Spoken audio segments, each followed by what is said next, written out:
Somewhere on this planet, there are places that look like they were designed by a mind that had never seen Earth. Every instinct you have will tell you that what you're looking at cannot exist.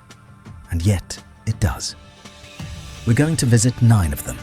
And with every location, the question gets harder to answer. Where exactly does the natural world end and the impossible begin? And the last place on this list, there's genuinely no good explanation for why it looks the way it does. None that feels satisfying. Anyway, let's begin. There are forests you walk through, and then there are forests that hang in the air above you. In the Hunan province of southern China, roughly 250 million years of geological patience produced something that doesn't obey normal visual logic. Thousands of sandstone columns rise from the earth, some of them over 300 meters tall, with barely enough width at the base to cast a shadow. The science behind them is elegant. Quartz sandstone, deposited beneath an ancient sea, was slowly lifted by tectonic forces and then carved by hundreds of millions of years of rain, frost, and chemical weathering. The result is a landscape that looks less like geology and more like someone pressed pause on a waterfall, and the water became stone. What lives up there, on those narrow summits, is its own kind of impossible. Isolated ecosystems, rare ferns, trees growing sideways from cliff faces, with root systems that grip bare rock like fingers.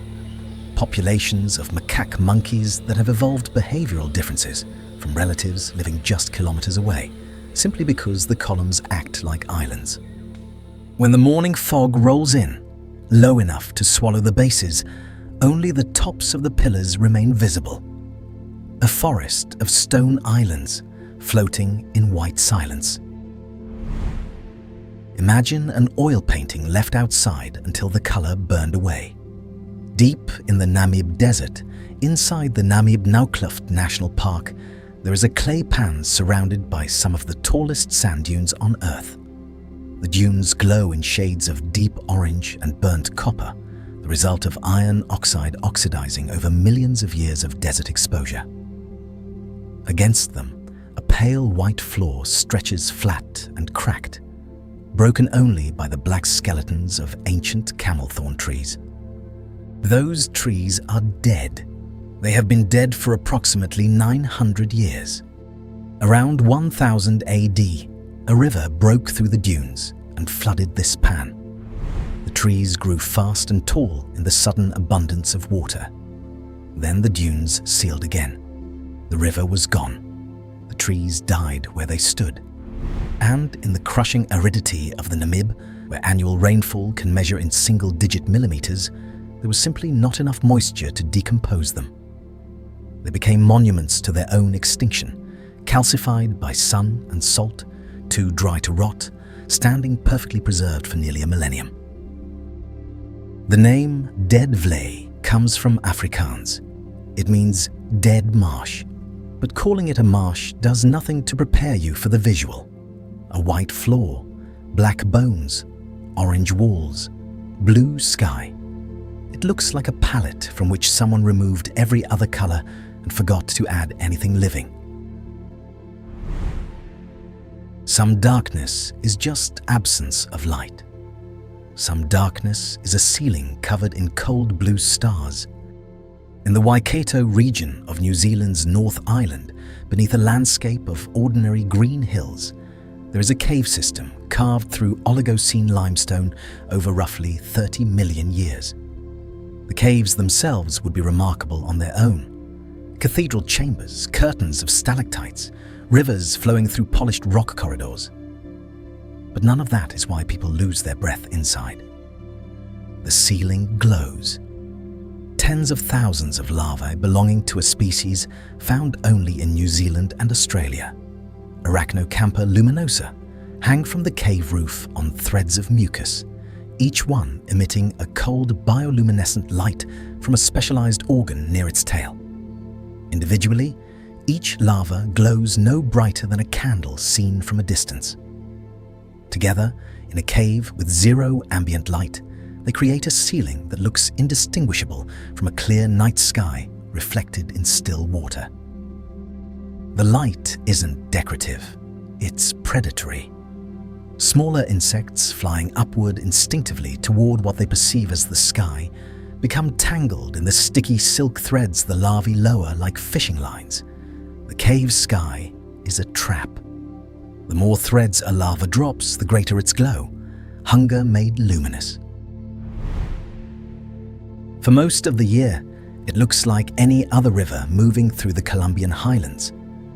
Then, for roughly 8 weeks between July and November, something happens that has no real parallel anywhere else on the planet.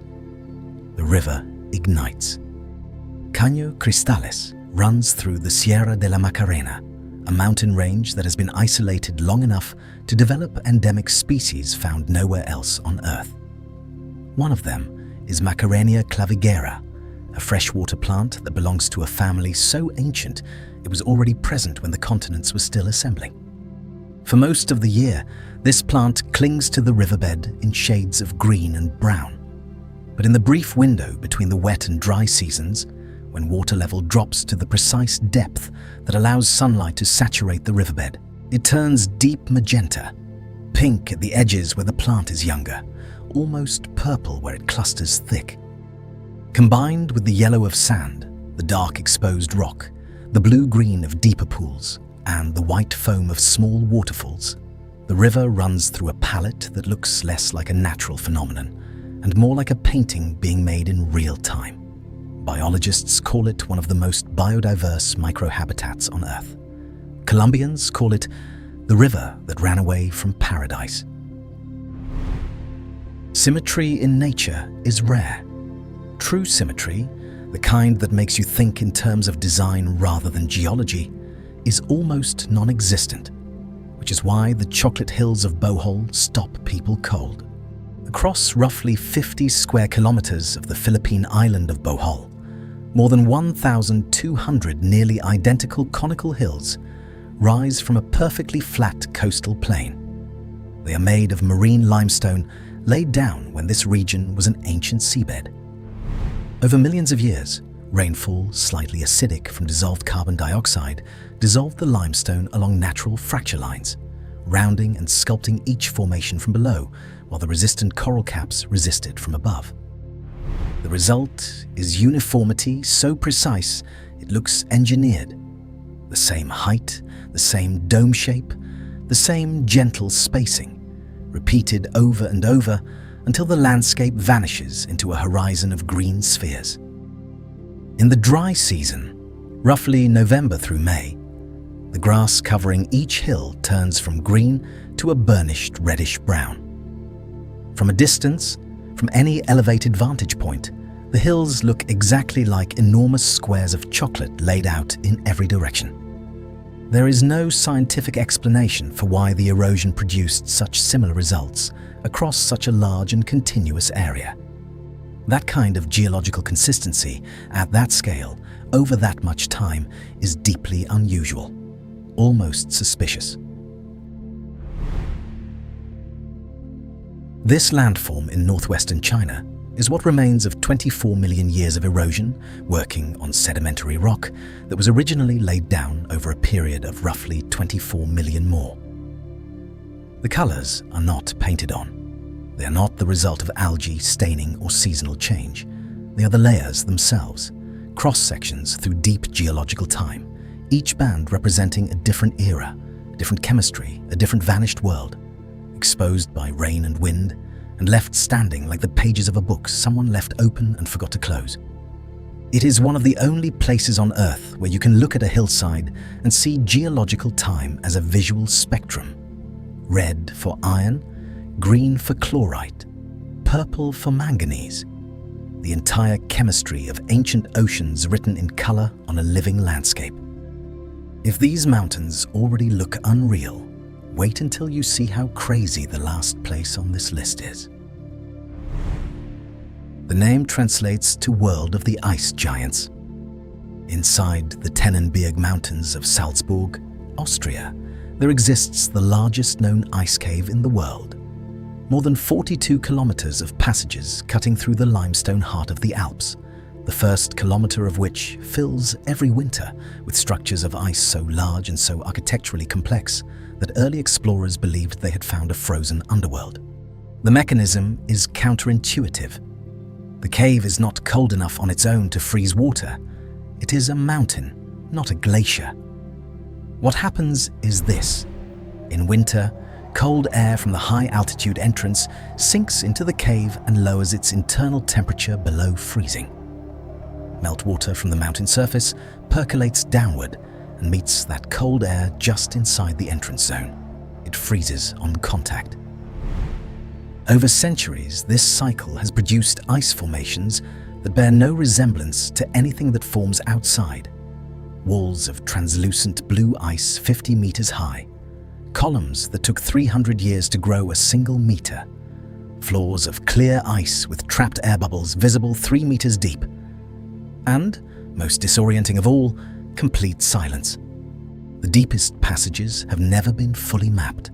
The cave continues beyond the reach of exploration, deeper into the mountain where the darkness is total and the temperature has not changed since before the Roman Empire. What lies at the end is still unknown. 6,000 years ago, the water was different. General Carrera Lake, straddling the border between Chile and Argentina, was carved from the Patagonian bedrock by glaciers during the last ice age. Its waters are fed by glacial melt, which gives them a color that sits in the space between turquoise and cobalt. For 6 millennia, those colored waters have been slowly lapping against outcrops of marble on the lake's shore. The marble, calcium carbonate, carved by slightly acidic water, has been dissolved into a system of caves, arches, and pillars that rise directly from the surface of the lake. Visitors enter them by small boat, ducking beneath archways barely wide enough to pass. Inside, the blue and turquoise of the lake's surface reflects off the curved ceiling of the cave, and the marble itself, banded in white, grey, and pale blue, acts as a mirror. The entire interior shimmers.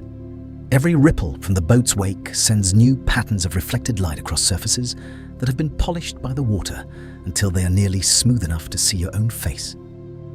The depth of the lake in places exceeds 590 meters, one of the deepest lakes in the Americas. Beneath your boat, the water column drops into darkness for a distance greater than the height of the Eiffel Tower. The caves above are ancient, delicate, and entirely dependent on the lake's chemistry remaining stable. They have no known parallel anywhere else on the planet. Now we leave the beautiful behind, because this lake makes absolutely no sense at all. Lake Baikal holds more liquid fresh water than all of North America's Great Lakes combined.